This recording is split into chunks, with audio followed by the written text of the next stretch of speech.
Hello दोस्तों, welcome back my YouTube channel. Friends, this is Ram.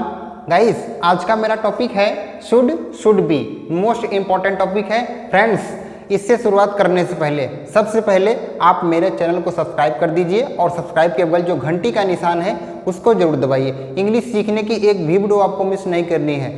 Friends, हम सब ने शुड के बारे में पढ़ लिया है। आज हम शुड की प्रैक्टिस कर रहे हैं। मोस्ट इंपॉर्टेंट टॉपिक है। फ्रेंड्स, एक सेकंड के लिए भी आप इस वीडियो लेक्चर को मिस मत करिए। तो आइए देखते हैं।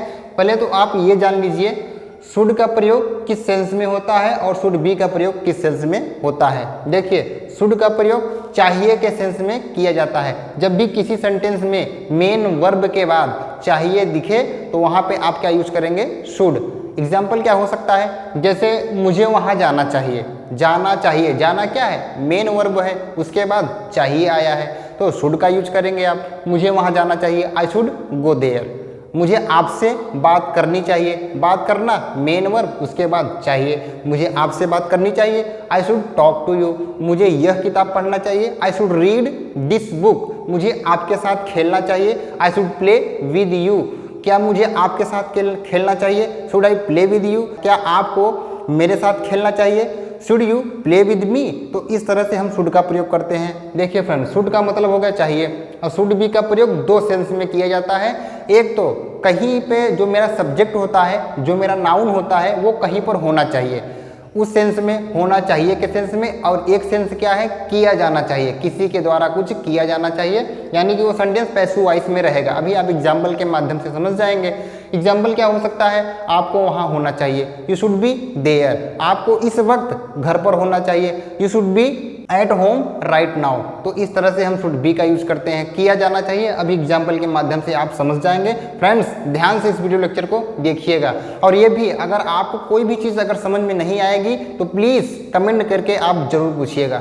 देखिए, शुड से रिलेटेड हमें एक दूसरे से बात करनी चाहिए। बात करना मेन वर्ब, उसके बाद चाहिए। शुड का यूज किस तरह से हुआ है? देखिए, हमें करनी चाहिए वी शुड टॉक। टॉक मतलब होता है बात करना। We should talk to each other. Each other का मतलब होता है एक दूसरे से। एक दूसरे से हमें बात करनी चाहिए। We should talk to each other. देखिए फ्रेंड्स, नेक्स्ट सेंटेंस क्या है?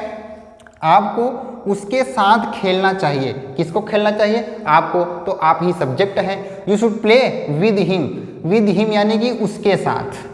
साथ के सेंस में हमने विद का यूज किया है और उसके के लिए हमने ऑब्जेक्टिव पार्ट में हिम किया है। अगर यही सेंटेंस में पहले होता तो ये ही बन जाता। फ्रेंड्स, आगे आपको बताया जाएगा सब्जेक्ट के बारे में। अगर आपको नहीं आ रहा होगा तो कोई प्रॉब्लम नहीं है, लेकिन आपको जैसे बताया जा रहा है आप उस तरह से देख लीजिए। देखिए नेक्स्ट सेंटेंस, मुझे आपको भेजना चाहिए। मुझे भेजना चाहिए। भेजना क्या है? कोई काम है, मेन वर्ब है, उसके बाद देखिए चाहिए आया है, शुड का यूज। मुझे आपको भेजना चाहिए, आई शुड। मुझे भेजना चाहिए, I should send you. Send मतलब होता है भेजना, सेंड यू आपको, आई शुड सेंड यू। मुझे आपको भेजना चाहिए। देखिए नेक्स्ट सेंटेंस, आपको घर जाना चाहिए। कहाँ जाना चाहिए? घर जाना चाहिए। आपको जाना चाहिए, यू शुड गो होम। आपको घर जाना चाहिए, यू शुड गो होम। अगर यही इंट्रोगेटिव सेंटेंस में होता तो कैसे होता? यहाँ पे क्या आ जाता? जब क्या आ जाता तो हम शुड को उठा करके पहले लगा देते, यानी कि सब्जेक्ट से पहले आ जाता। क्या हो जाता? Should you go home. क्या आपको घर जाना चाहिए? और यही सेंटेंस, आपको क्या घर जाना चाहिए। एग्जाम्पल के माध्यम से मैं बता रहा हूँ कि क्या को कहाँ पे प्रयोग किया जाता है। यानी कि अगर सेंटेंस के पहले अगर क्या आता है तो वहाँ पे देखिए क्या की इंग्लिश नहीं लिखी जाती है, और वही क्या अगर सेंटेंस के बीच में आ जाता है तब वहाँ पे हम व्हाट का यूज करने लग जाते हैं। अब मान लीजिए यहाँ पे क्या होता तो हम शुड को पहले लगाते, तो यहाँ पे देखिए क्या की इंग्लिश लैप्स हो गई, नहीं लिखा गया। अगर यही क्या उठ के सेंटेंस के बीच में आ जाएगा तो सबसे पहले हमें उसी की इंग्लिश लिखनी पड़ती है। जैसे आपको क्या घर जाना चाहिए, तो क्या पहले आ गया तो क्या हो जाता? What you should go home. तो इस तरह से हम व्हाट का यूज कर देते हैं। फ्रेंड्स, आपको कई बार बताया गया है कि क्या से रिलेटेड आपको सेंटेंसेस बताए गए हैं कि अगर सबसे पहले क्या आता है तो आपको सेंटेंस के हिसाब से पहले हेल्पिंग वर्ब लगानी पड़ती है। या तो आप उस सेंटेंस का जवाब यस या नो में दे पा रहे हैं तो वहाँ पर भी WH फैमिली मेंबर का यूज नहीं किया जाता है। आपको पता है आपको घर जाना चाहिए, यू शुड गो होम। मुझे रोज पढ़ना चाहिए, रोज पढ़ना चाहिए। I should read every day, every day मतलब रोज। आप यहाँ पे फ्रेंड्स एवरी डे की जगह पे आप डेली का भी यूज कर सकते हैं, कोई प्रॉब्लम नहीं है। आई शुड रीड डेली या आई शुड रीड एवरी डे, आप दोनों का यूज कर सकते हैं, एवरी डे या daily, both will be right, दोनों सही होगा। आई शुड रीड एवरी डे या आई शुड रीड डेली, मुझे डेली पढ़ना चाहिए, यानी कि रोज पढ़ना चाहिए, प्रतिदिन पढ़ना चाहिए। देखिए इतना तो आप समझ गए फ्रेंड्स। आप इसी तरह से सेंटेंसेस बना सकते हैं शुड से रिलेटेड। आपको बस क्या करना चाहिए कि कोई भी काम के बाद अगर चाहिए आएगा तो आप केवल शुड का यूज करेंगे, ठीक है। देखिए शुड बी का प्रयोग 2 सेंस में आपको ऑलरेडी बता दिया गया है। देखिए वो इस समय घर पर होना चाहिए, शुड बी का मतलब क्या होता है, होना चाहिए, सब्जेक्ट को कहीं पर होना चाहिए। और एक सेंस में और कोई काम किया जाना चाहिए, वो इस समय घर पर होना चाहिए, इस समय होना चाहिए। कौन होना चाहिए, वो, ही should be at home right now, इस वक्त, राइट। या तो फ्रेंड्स आप इस समय के लिए एट दिस टाइम भी कह सकते हैं, ही should be at home at this time या दिस टाइम, ऐसे भी बोल सकते हैं। चाहे राइट नाउ बोलिए चाहे एट दिस टाइम बोलिए, दोनों सेंटेंस सही होगा, सेंस बिल्कुल सेम है। He should be at home right now या he should be at home at this time, ऐसे भी बोल सकते हैं। देखिए आपको स्वार्थी नहीं होना चाहिए, नहीं होना चाहिए, निगेटिव सेंटेंस नहीं आ गया तो कैसे बनेगा, you shouldn't be selfish. Shouldn't का मतलब क्या होता है, शुड नॉट का ये कॉन्ट्रैक्शन है। फ्रेंड्स हम कॉन्ट्रैक्शन का यूज इसलिए करते हैं ताकि हमारे अंदर फ्लुएंसी आए, जब भी हम इंग्लिश बोलें थोड़ा स्पीड से बोलने लग जाते हैं, इसलिए हम कॉन्ट्रैक्शन का यूज कर देते हैं। तो आपको इसके बारे में पता होना चाहिए। हालांकि मैं एक सेपरेट वीडियो लेक्चर में कॉन्ट्रैक्शन का वीडियो लाने वाला हूँ। देखिए आपको स्वार्थी नहीं होना चाहिए शुड बी का प्रयोग। यू शुडंट बी सेल्फिश, या तो आप ऐसे बोल दीजिए या तो बोलिए शुड नॉट बी सेल्फिश, ऐसे भी बोल सकते हैं, you should not be selfish, उसे सेल्फिश नहीं होना चाहिए। ही शुडंट बी सेल्फिश, तुम्हें सेल्फिश नहीं होना चाहिए। यू शुडंट बी सेल्फिश, मुझे सेल्फिश नहीं होना चाहिए, यानी कि मुझे स्वार्थी नहीं होना चाहिए। आई शुडंट बी सेल्फिश, तो केवल सब्जेक्ट चेंज होगा, बाकी चीज़ सेम रहेगा। देखिए नेक्स्ट सेंटेंस, हमें घमंडी नहीं होना चाहिए, घमंडी नहीं होना चाहिए, ये तो बात सही है। हमें किसी भी चीज़ को घमंड नहीं करना चाहिए, यानी कि हमें घमंड भी नहीं होना चाहिए, हमें इस तरह से। तो आपको कभी घमंड नहीं करना है किसी भी चीज़ को लेकर के, उस सेंस में ये यूज किया गया है। We shouldn't be arrogant, arrogant का मतलब होता है फ्रेंड्स घमंडी, याद कर लीजिएगा इसको। वी शुडंट बी एरोगेंट, हमें घमंडी नहीं होना चाहिए। देखिए होना चाहिए फ्रेंड्स, आपको केवल क्या सीखना है, शुड बी शुड कहाँ पे कैसे यूज किया जा रहा है। बाकी सेंटेंसेस आपको जब ऑब्जेक्टिव पार्ट में आता है आप इसी तरह से बना सकते हैं, केवल आपको इसको सीखना है कि ये कैसे कैसे सेंटेंसेस में यूज किए जा रहे हैं। हमें घमंडी नहीं होना चाहिए, वी शुडंट बी एरोगेंट, मुझे घमंडी नहीं होना चाहिए, आई शुडंट बी एरोगेंट, आपको घमंडी नहीं होना चाहिए, यू शुडंट बी एरोगेंट। तो इस तरह से आप सेंटेंस को यूज कर सकते हैं। मान लीजिए क्या आएगा, क्यों आएगा, तो आप सबसे पहले उसकी इंग्लिश लिखिए, उसके बाद शुड की इंग्लिश, उसके बाद सब्जेक्ट, उसके बाद ऑब्जेक्टिव पार्ट। मान लीजिए यही सेंटेंस होता, आपको घमंडी क्यों होना चाहिए, why should you B arrogant.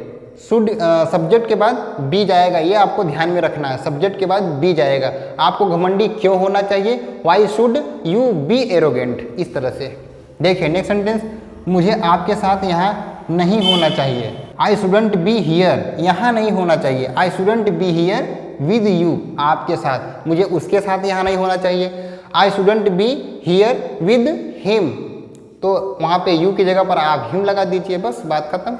देखिए नेक्स्ट सेंटेंस, छोटे बच्चों को मोबाइल नहीं दिया जाना चाहिए। अब देखिए ये सेंटेंस था शुड बी से रिलेटेड, अब ये भी शुड बी रिलेटेड से है, लेकिन ये सेंटेंस दोनों किससे है, पैसिव वॉइस का सेंटेंस है। यहाँ पे देखिए शुड बी के साथ वर्ब की थर्ड फॉर्म का यूज किया गया है। आपको पता है थर्ड फॉर्म क्या होती है, गिव की ये हो गया give first form, second form gave GAVE, third form given, fourth form giving, five form gives, जिसमें यस या ईएस लग जाता है। फ्रेंड्स वो वाला सेंटेंस किस में यूज किया जाता है, प्रेजेंट इंडेफिनिट टेंस में यस या ईएस का प्रयोग किया जाता है मेन वर्ब में, ये भी आपको पता है।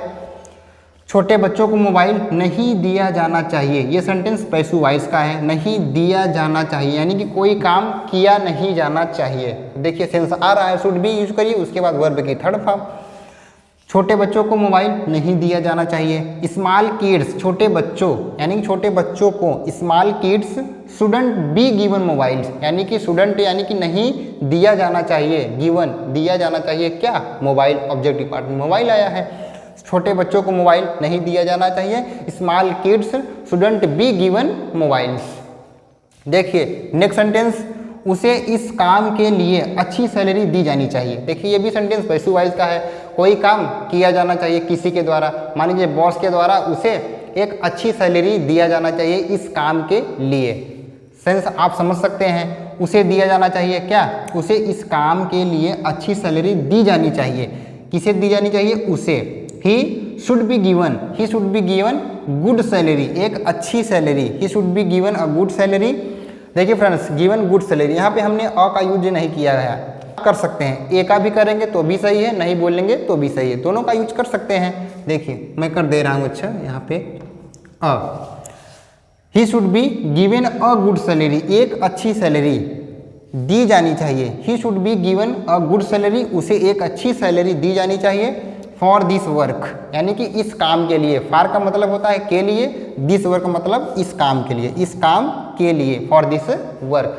He should be given a good salary for this work, इस काम के लिए उसे एक अच्छी सैलरी दी जानी चाहिए। यही सेंटेंस सब्जेक्ट चेंज कर दीजिए, आप लगा दीजिए, आपको इस काम के लिए एक अच्छी सैलरी दी जानी चाहिए। You should be given a good salary for this work, इस तरह से। तो देखिए फ्रेंड, कितना आसानी से सेंटेंस बन गया। इस तरह से आपको बताया जाना चाहिए। यू शुड बी टोल्ड, आपको इसके बारे में बताया जाना चाहिए। You should be told about this, आपको यह किताब पढ़ाया जाना चाहिए। You should be taught this book, या तो आप ऐसे बोल सकते हैं या तो बोल सकते हैं यह किताब तुम्हें पढ़ाया जाना चाहिए। तो फ्रेंड्स देखिए, इस तरह से हमने शुड बी का प्रयोग सीख लिया है। फ्रेंड्स आगे अभी हमें और शुड से रिलेटेड प्रैक्टिस करना है। अभी शुड बी है, शुड हैव बीन है, शुड हैव टू हैव है, शुड हैव हैड है, कैसे यूज किया जाएगा ये आगे आने वाले सेंटेंसेस में आने वाले हैं। फ्रेंड्स आपको इंग्लिश में सिखा के छोड़ूंगा। फ्रेंड्स मैं गारंटी देता हूं कि अगर आप मेरा एक एक वीडियो लेक्चर ध्यान से देख रहे हैं, नोट्स बना रहे हैं, तो आपको कोई नहीं रोक सकता इंग्लिश सीखने से। फ्रेंड्स बताइएगा कि ये वीडियो लेक्चर आपको कैसा लगा। मिलते हैं नेक्स्ट वीडियो में। Thank you so much for watching this video. See you in the next video. Take care and good bye.